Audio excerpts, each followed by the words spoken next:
मंच पर विराजमान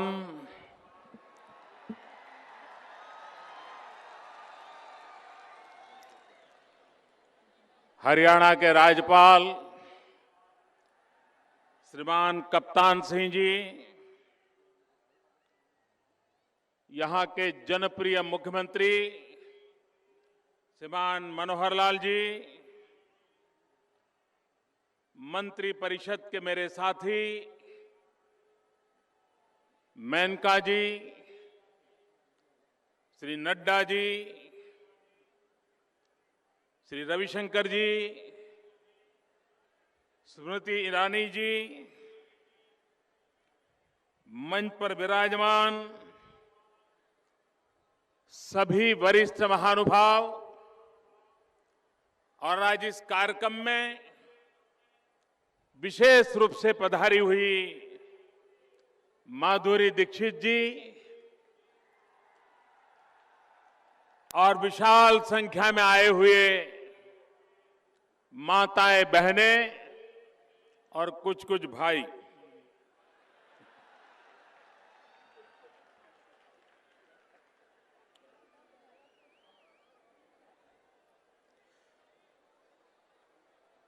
आज पानीपत की धरती पर हम एक बहुत बड़ी जिम्मेवारी की ओर कदम रख रहे हैं। ये अवसर किस सरकार ने क्या किया और क्या नहीं किया, इसका लेखा जोखा करने के लिए नहीं है। गलती किसकी थी, गुनाह किसका था, ये आरोप प्रत्यारोप का वक्त नहीं है। पानीपत की धरती पर ये अवसर हमारी जिम्मेवारियों का एहसास कराने के लिए है। सरकार हो, समाज हो, गांव हो, परिवार हो, मां बाप हो, हर किसी की एक सामूहिक जिम्मेवारी है। और जब तक एक समाज के रूप में हम इस समस्या के प्रति संवेदनशील नहीं होंगे, जागरूक नहीं होंगे, तो हम अपना ही नुकसान करेंगे, ऐसा नहीं है। हम आने वाली सदियों तक पीढ़ी दर पीढ़ी एक भयंकर संकट को निमंत्रण दे रहे हैं। और इसलिए मेरे भाइयों बहनों, और मैं इस बात के लिए मेनका जी और उनके विभाग का आभारी हूं कि उन्होंने इस कार्यक्रम के लिए हरियाणा को पसंद किया। मैं मुख्यमंत्री जी का भी अभिनंदन करता हूं कि इस संकट को उन्होंने चुनौती को स्वीकार किया है। लेकिन ये कार्यक्रम भले पानीपत की धरती पर होता हो, ये कार्यक्रम भले हरियाणा में होता हो, लेकिन ये संदेश हिंदुस्तान के हर परिवार के लिए है, हर गांव के लिए है, हर राज्य के लिए है।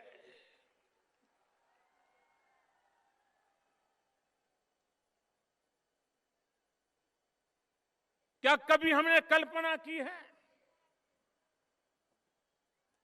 जिस प्रकार की समाज की अवस्था हम बना रहे हैं, अगर यही चलता रहा तो आने वाले दिनों में हाल क्या होगा। आज भी हमारे देश में 1000 बालक पैदा हो तो उसके सामने 1000 बालिकाएं भी पैदा होनी चाहिए, वरना संसार चक्र नहीं चल सकता है। आज पूरे देश में ये चिंता का विषय है। मैं जरा माताओं से पूछ रहा हूं, अगर बेटी पैदा नहीं होगी तो बहू कहां से लाओगे?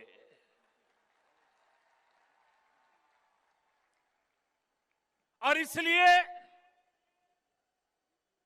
जो हम चाहते हैं वो समाज भी तो चाहता है।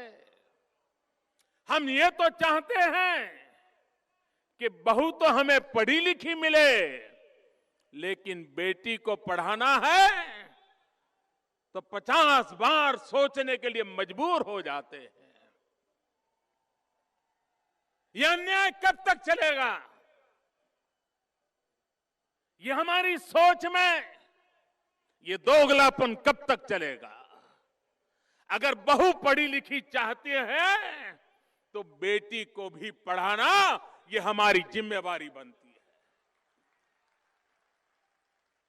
अगर हम बेटी को नहीं पढ़ाएंगे तो बहू भी पढ़ी लिखी मिले, ये अपेक्षा करना अपने आप के साथ अन्याय है। और इसलिए माइयों बहनों, मैं आज आपके बीच एक बहुत बड़ी पीड़ा लेकर के आया हूं, एक दर्द लेकर के आया हूं। क्या कभी कल्पना की है हमने?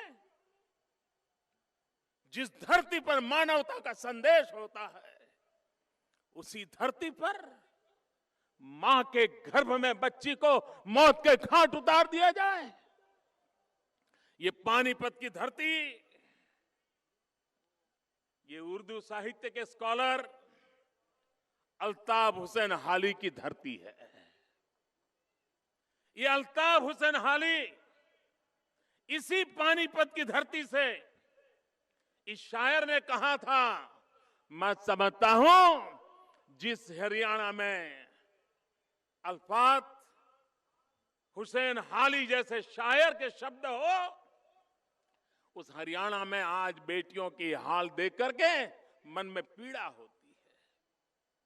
हाली ने कहा था, उन्होंने कहा था, ए माओ, बहनों, बेटियां, दुनिया की जिन्नत तुमसे। ये माओ, बहनों, बेटियां, दुनिया की जिन्नत तुमसे है। मुल्कों की बस्ती हो तुम, कौमों की इज्जत तुमसे हो। आप कल्पना कर सकते हो बेटियों के लिए कितनी ऊंची कल्पना ये पानीपत का शायर करता है। और हम बेटियों को जन्म देने के लिए भी तैयार नहीं है। भाइयों बहनों, हमारे यहां सदियों से जब बेटी का जन्म होता था तो शास्त्रों में आशीर्वाद देने की परंपरा थी। और हमारे शास्त्रों में बेटी को जो आशीर्वाद दिए जाते थे, वो आशीर्वाद आज भी हमें बेटियों की तरफ किस तरह देखना, उसके लिए हमें संस्कार देते हैं, दिशा देते हैं। हमारे शास्त्रों ने कहा था, जब हमारे पूर्वज आशीर्वाद देते थे तो कहते थे, यावत गंगा कुरुक्षेत्रे यावत तिष्ठति मेदिनी, यावत गंगा कुरुक्षेत्रे यावत तिष्ठति मेदिनी, यावत सीता कथालोके तावत जीवेतु बालिका। हमारे शास्त्र कहते थे, जब तक गंगा का नाम है, जब तक कुरुक्षेत्र की याद है, जब तक हिमालय है, जब तक कथाओं में सीता का नाम है, तब तक हे बालिका तुम्हारा जीवन अमर रहे, ये आशीर्वाद इस धरती पर दिए जाते थे।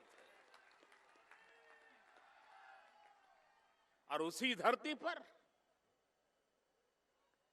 बेटी को बेमौत मार दिया जाए, और इसलिए मेरे भाइयों बहनों, उसके मूल में हमारी मानसिक दारिद्र्य जिम्मेवार है, हमारे मन की बीमारी जिम्मेवार है। और ये मन की बीमारी क्या है?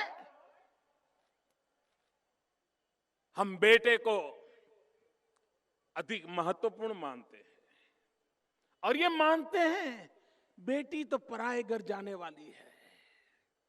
यहां जितनी माताएं बहनें बैठी हैं, सबने ये अनुभव किया होगा। ये मानसिक दारिद्र्य की अनुभूति परिवार में होती है। मां खुद जब बच्चों को खाना परोसती है, खिचड़ी परोसी गई हो और घी डाल रही हो, तो बेटे को तो 2 चम्मच घी डालती है और बेटी को 1 चम्मच घी डालती है। और जब,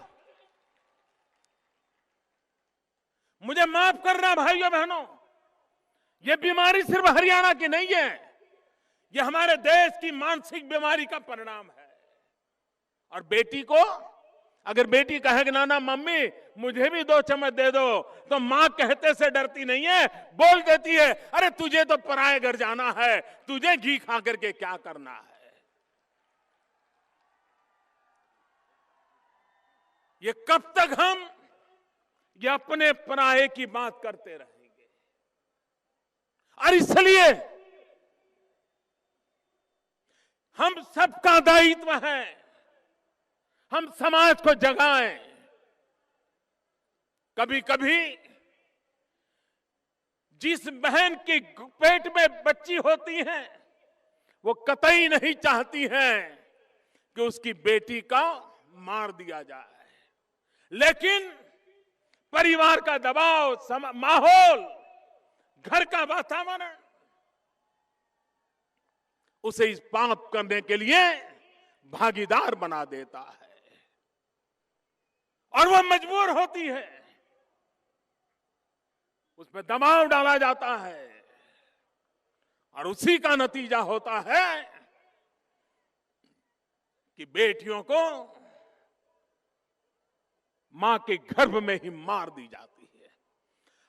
हम किसी भी तरह से अपने आप को 21वीं सदी के नागरिक कहने के अधिकारी नहीं है। हम मानसिकता से 18वीं शताब्दी के नागरिक हैं। जिस 18वीं शताब्दी में बेटी को दूध पीती करने की परंपरा थी, बेटी का जन्म होते ही दूध के बड़े बर्तन के अंदर उसे डुबो दिया जाता था, उसे मार दिया जाता था। हम तो उनसे भी गए बीते हैं। वो तो पाप करते थे, गुनाह करते थे। बेटी जन्मती थी, आंखें खोल करके पल दो पल के लिए अपनी मां का चेहरा देख सकती थी। बेटी जन्मती थी, 2-4 सांस ले पाती थी। बेटी जन्मती थी, दुनिया का एहसास कर सकती थी। बाद में उस मानसिक बीमारी के लोग उसको दूध के बर्तन में डाल करके मार देते थे। हम तो उनसे भी गए बीते हैं। हम तो बेटी को मां का चेहरा भी नहीं देखने देते, 2 पल सांस भी नहीं लेने देते, इस दुनिया का एहसास भी नहीं होने देते, मां के गर्भ में ही उसे मार देते हैं। इससे बड़ा पाप क्या हो सकता है? और हम संवेदनशील नहीं है, ऐसा नहीं है। कुछ साल पहले इसी हरियाणा में कुरुक्षेत्र जिले में हल्दाहेड़ी गांव में एक ट्यूबवेल में एक बच्चा गिर गया था, प्रिंस कश्यप। 10-15 साल हुए होंगे शायद। और सारे देश के टीवी वहां मौजूद थे, सेना आई थी एक बच्चे को बचाने के लिए, और पूरा हिंदुस्तान टीवी के सामने बैठ गया था। परिवारों में माताएं खाना नहीं पका रही थी, हर पल एक दूसरे को पूछते थे, क्या प्रिंस बच गया, क्या प्रिंस सलामत निकला ट्यूबवेल से। करीब 24 घंटे से भी ज्यादा समय हिंदुस्तान की सांसें रुक गई थी। एक प्रिंस, न वो केरल तमिलनाडु का कोई रिश्तेदार नहीं था, लेकिन देश की संवेदनाएं जग रही थी। उस बच्चे को जिंदा निकले, इसके लिए देश भर की माताएं बहनें दुआएं करती थी। मैं जरा पूछना चाहता हूं, एक प्रिंस, इसकी जिंदगी पर संकट आए, हम बेचैन बन जाते हैं। लेकिन हमारे अड़ोस पड़ोस में आए दिन बच्चियों को मां के पेट में मार दिया जाए, लेकिन हमें पीड़ा तक नहीं होती है। तब सवाल उठता है, हमारी संवेदनाओं को क्या हुआ है।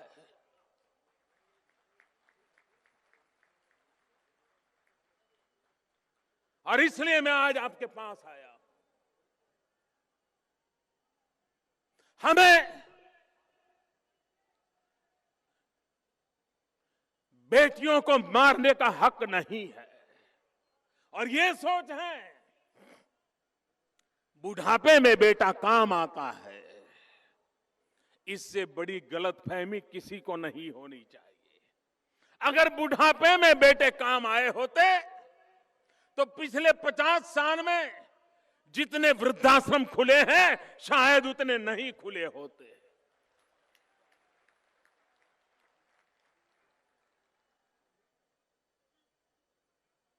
बेटों के घर में गाड़ियां हो, बंगले हो, लेकिन बाप को वृद्धाश्रम में रहना पड़ता है, ऐसी सैकड़ों घटनाएं हैं।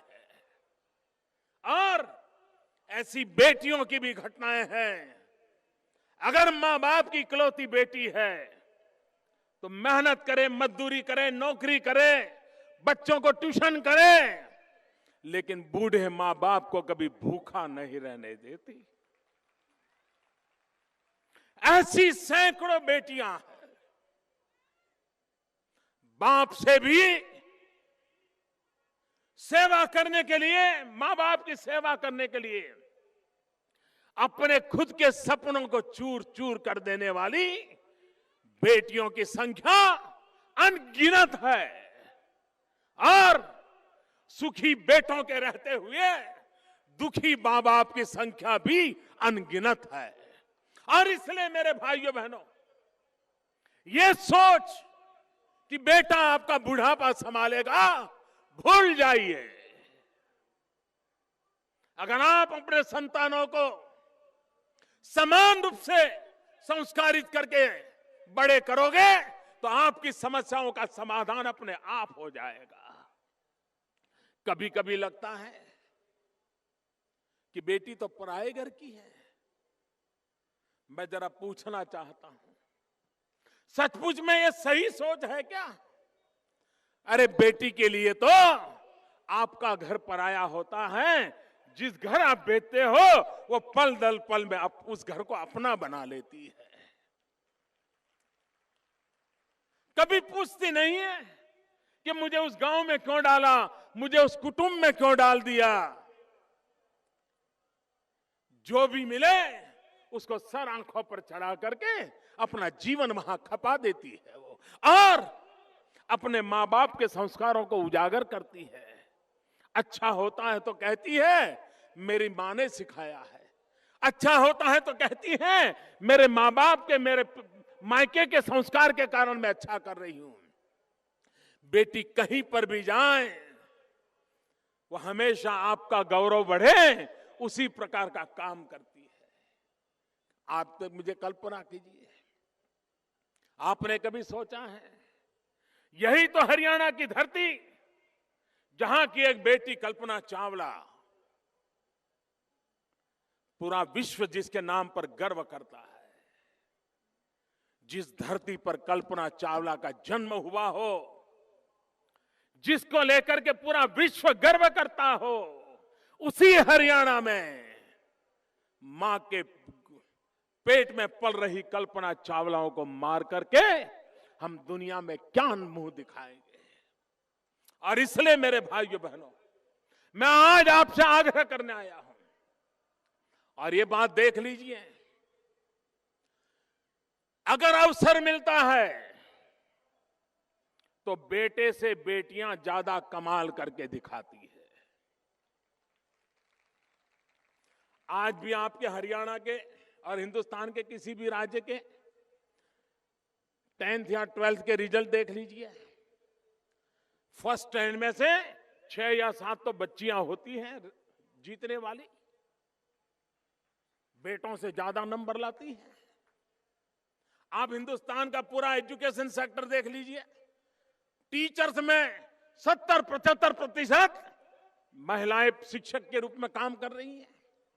आप हेल्थ सेक्टर देख लीजिए, हेल्थ सेक्टर में 60% से ज्यादा शुश्रूषा के क्षेत्र में बहनें दिखाई दे रही हैं। अरे हमारा एग्रीकल्चर सेक्टर, कोई पुरुष से सीना तान करके न घूमे कि हमारा एग्रीकल्चर सेक्टर सिर्फ पुरुषों के कारण चला है।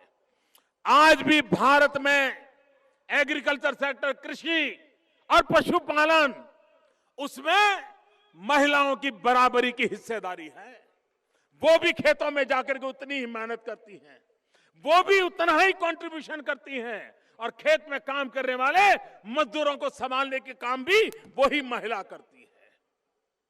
पश्चिम के लोग भले कहते हो, लेकिन हमारे देश में महिलाओं का सक्रिय कंट्रीब्यूशन रहता है, आर्थिक गतिविधि में रहता है। खेलकूद देख लीजिए, पिछले दिनों जितने गेम्स हुए हैं उसमें इनाम पाने वाले अगर लड़के हैं तो 50% इनाम पाने वाली लड़कियां हैं, गोल्ड मेडल लाने वाली लड़कियां हैं। खेलकूद हो, विज्ञान हो, व्यवसाय हो, सेवा का क्षेत्र हो, शिक्षा का क्षेत्र हो, आज महिलाएं रत्ती भर भी पीछे नहीं है। और ये सामर्थ्य हमारी शक्ति में है। और इसलिए मैं आपसे आग्रह करने आया हूं कि हमें बेटे और बेटी में भेद करने की बीमारी से निकल जाना चाहिए। बेटा बेटी एक समान, यही हमारा मंत्र होना चाहिए।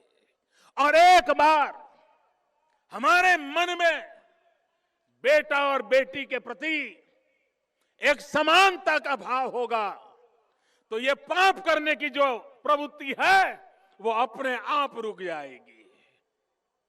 और ये बात, इसके लिए कमिटमेंट चाहिए, संवेदना चाहिए, जिम्मेवारी चाहिए। मैं आज आपके सामने एक बात बताना चाहता हूं, यह बात मेरे मन को छू गई। किसी काम के लिए जब कमिटमेंट होता है, एक दर्द होता है, तो इंसान कैसे कदम उठाता है। हमारे बीच माधुरी दीक्षित जी बैठी है, माधुरी नेने। उनकी माता जी आईसीयू में है, वो जिंदगी का जंग लड़ रही है,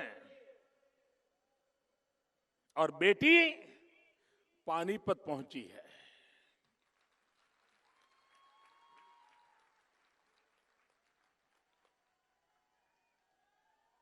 और मां कहती है कि बेटी ये काम अच्छा है, तुम जरूर जाओ। वेदर इतना खराब होने के बावजूद भी माधुरी जी अपनी बीमार मां को छोड़ करके आपकी बेटी बचाने के लिए आपके बीच आकर के बैठी है। और इसलिए मैं कहता हूं, एक कमिटमेंट चाहिए। एक जिम्मेवारी का एहसास चाहिए। और ये एक सामूहिक जिम्मेवारी में से आता है। गांव, पंचायत, परिवार, समाज के लोग, इन सब ने दायित्व निभाना पड़ेगा और तभी जाकर के हम इस असंतुलन को मिटा सकते हैं। ये रातों रात मिटने वाला नहीं है। करीब करीब 50 साल से ये पाप चला है। आने वाले कदाच 100 साल तक हमें जागरूक रूप से प्रयास करना पड़ेगा, तब जाकर के शायद इस स्थिति को हम सुधार पाएंगे। और इसलिए मैंने कहा, आज का ये जो पानीपत की धरती पर हम संकल्प कर रहे हैं, ये संकल्प आने वाली सदियों तक पीढ़ियों की भलाई करने के लिए है। भाइयों बहनों, आज यहां भारत सरकार की एक और योजना का भी प्रारंभ हुआ है, सुकन्या समृद्धि योजना। बेटी बचाओ, बेटी पढ़ाओ, इसको निरंतर बल देना है। और इसलिए उसके लिए एक सामाजिक सुरक्षा भी चाहिए। इस सुकन्या समृद्धि योजना के तहत 10 साल से कम उम्र की बेटी 1,000 रुपया से लेकर के 1.5 लाख रुपए तक उसके मां बाप पैसे बैंक में जमा कर सकते हैं। और सरकार की तरफ से हिंदुस्तान में किसी भी प्रकार की परंपरा में ब्याज दिया जाता है, उससे ज्यादा ब्याज इस बेटी को दिया जाएगा।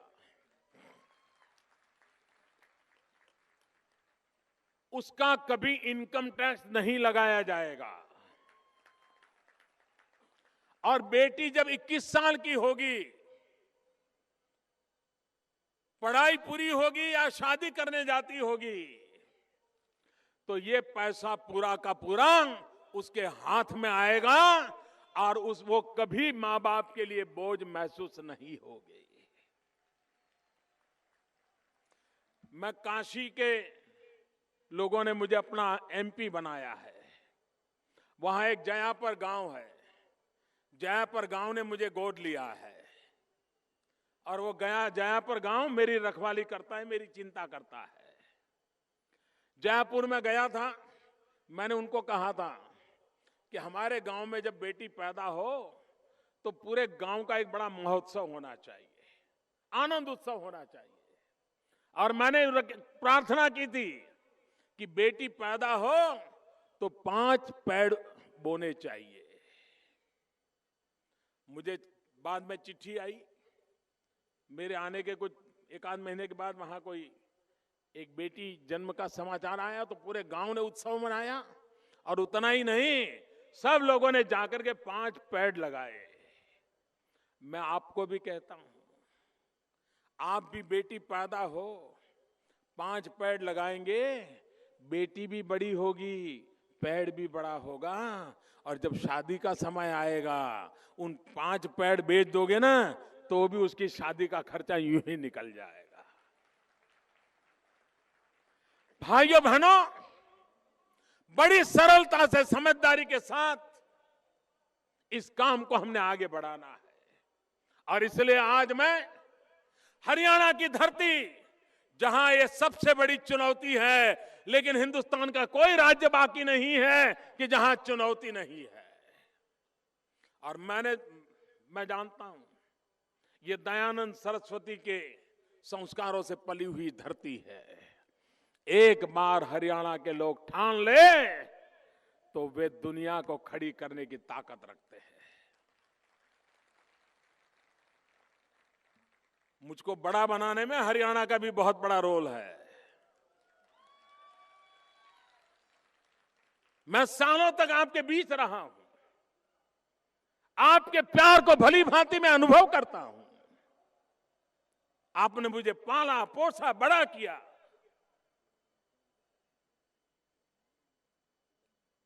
मैं आज आपसे कुछ मांगने के लिए आया हूं। देश का प्रधानमंत्री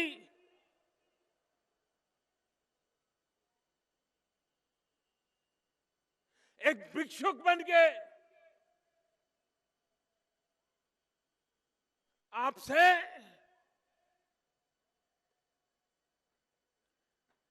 बेटियों की जिंदगी की भीख मांग रहा है।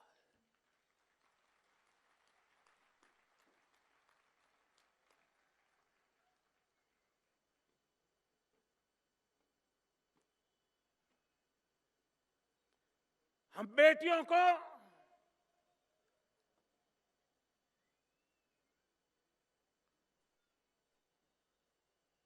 अपने परिवार का गर्व माने, राष्ट्र का सम्मान माने। आप देखिए, यह असंतुलन में से हम बहुत तेजी से बाहर आ सकते हैं। बेटा और बेटी दोनों वो पंख हैं जीवन की ऊंचाइयों को पाने का, उसके बिना कोई संभावना नहीं है। और इसलिए ऊंची उड़ान भी भरनी है तो सपनों को बेटे और बेटी दोनों पंख चाहिए, तभी तो सपने पूरे होंगे। और इसलिए मेरे भाइयों बहनों, हम एक जिम्मेवारी के साथ इस काम को निभाएं। मुझे बताया गया है कि हम सबको शपथ लेना है। आप जहां बैठे हैं वहीं बैठे रहिए, दोनों हाथ ऊपर कर दीजिए और मैं एक शपथ बोलता हूं, मेरे साथ आप शपथ बोलेंगे। मैं शपथ लेता हूं कि मैं लिंग चयन एवं कन्या भ्रूण हत्या का विरोध करूंगा। मैं बेटी के जन्म पर खुश होकर सुरक्षित वातावरण प्रदान करते हुए बेटी को सुशिक्षित करूंगा। मैं समाज में बेटी के प्रति भेदभाव खत्म करूंगा। मैं बेटी बचाओ बेटी पढ़ाओ का संदेश पूरे समाज में प्रसारित करूंगा। भाइयों बहनों, मैं डॉक्टरों से भी एक बात करना चाहता हूं। मैं डॉक्टरों से पूछना चाहता हूं, क्या पैसे कमाने के लिए यही जगह बची है क्या?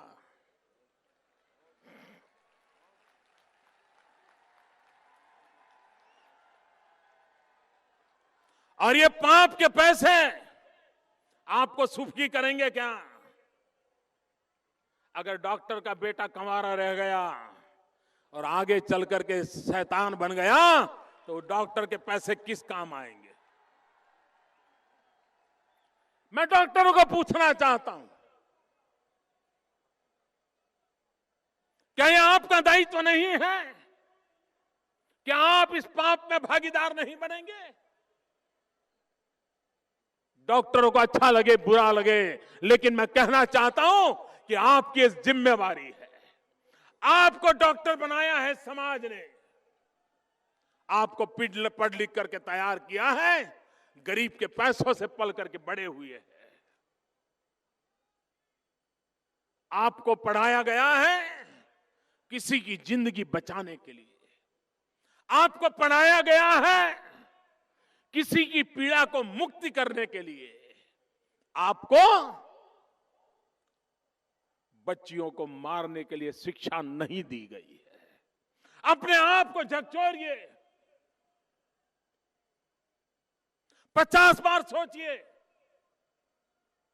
आपके हाथ निर्दोष बेटियों की हत्या के खून से रंगने नहीं चाहिए। जब शाम को खाना खाते हो तो उस थाली के सामने देखो, जिस मां ने, जिस पत्नी ने, जिस बहन ने वो खाना पकाया है, वो भी तो किसी की बेटी है। अगर वो भी किसी डॉक्टर के हाथ चढ़ गई होती तो आज आपकी थाली में खाना ना होता। आप भी सोचिए, कहीं उस मां, बेटी, बहन ने आपके लिए जो खाना पकाया है, कहीं आपके खून से रंगे हुए हाथ उस खाने की चपाती पर तो हाथ नहीं लगा रहे। जरा अपने आप को पूछिए मेरे डॉक्टर भाइयों बहनों, ये पाप समाज द्रोह है, ये पाप सदियों की गुनहगारी है। और इसलिए एक सामाजिक दायित्व के तहत, एक कर्तव्य के तहत, और सरकारें किसकी नहीं, ये दोषारोपण करने का वक्त नहीं है। हमारा काम है जहां से जग गए हैं जाग करके सही दिशा में चलना। मुझे विश्वास है पूरा देश इस संदेश को समझेगा। हम सब मिलकर के देश को भविष्य के संकट से बचाएंगे। और फिर एक बार मैं हरियाणा को इतने बड़े विशाल कार्यक्रम के लिए, और हरियाणा इस संदेश को उठा लेगा तो हिंदुस्तान तो हरियाणा के पीछे चल पड़ेगा। मैं फिर एक बार आप सबको बहुत बहुत बधाई देता हूं, आपका बहुत बहुत धन्यवाद करता हूं। बेटी बचाओ, बेटी पढ़ाओ, इस संकल्प को लेकर के हम जाएंगे। इसी एक अपेक्षा के साथ मेरे साथ पूरी ताकत से बोलिए, भारत माता की। दोनों मुट्ठी बंद करके पूरी ताकत से बोलिए, भारत माता की, भारत माता की, भारत माता की।